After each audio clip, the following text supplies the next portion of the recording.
hari ubwo abantu babona umuntu wamunzwe na ruswa, umuntu wikwije imbaraga zose, umuntu wikwije imitungo yose, amafaranga, amererwa neza, abantu bakaganya bakavuga ati ariko Mana twebwe duhora iki, bipfira hehe?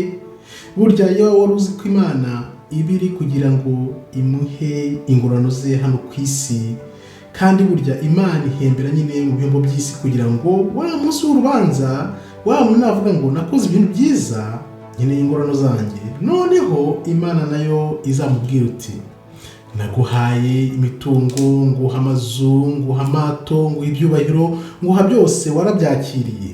Umaze kubyakira rero wakunze isi, nguha isi, none dore nta kintu kigusigaye muri banki, ntabwo ushobora no kubona ubugingo.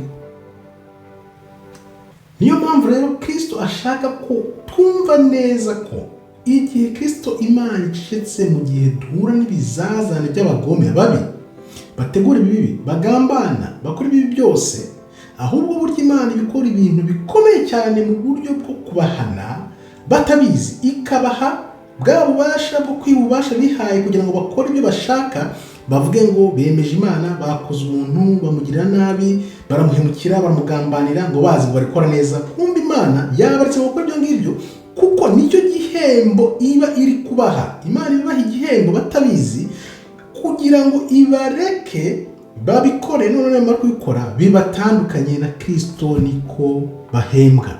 Kuri iyo mpamvu rero, niyo mpamvu iyo Imana ikoresheje imibabaro, iyo ugize imibabaro nk'umuntu w'umukiranutsi ukunda ukuri, ufite urukundo, Imana ibimeze nk'aho umuntu utunganya izahabu, kandi izahabu nta ishyirwa mu muriro kubera ko yanzwe, ahubwo nuko ari iy'agaciro. Agaciro izahabu irushaho kugira niko umuriro nawe urushaho gushyuha. Byanze bikunze rero, ibi bintu iyo Imana ikohereje ibintu by'imibabaro biba kugira ngo bikwigishe, noneho bikoze, nimara kukoza ube mushya, ube cya kiremwa gishya cyabaye gishya kubera ko wamenye Uwiteka. Niyo mpamvu rero abantu baguhemukira cyangwa bakugambana, bakora ibyo byose bakora byose, Imana ibireba burya irabitura, tuzi urebe uko bizagenda.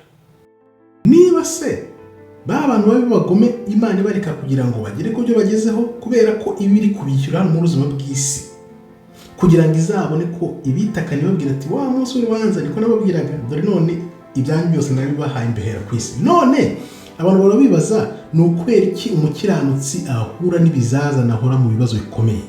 Si kubera ibyaha bye.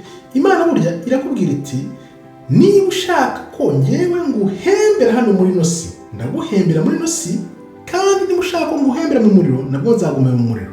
Niyo mpamvu rero imibabaro yawe hano ku isi Imana ibituma uva mu uwo mwenda w'isi, kugira ngo noneho Imana izakugirire ibambe kiriya gihe cy'urubanza.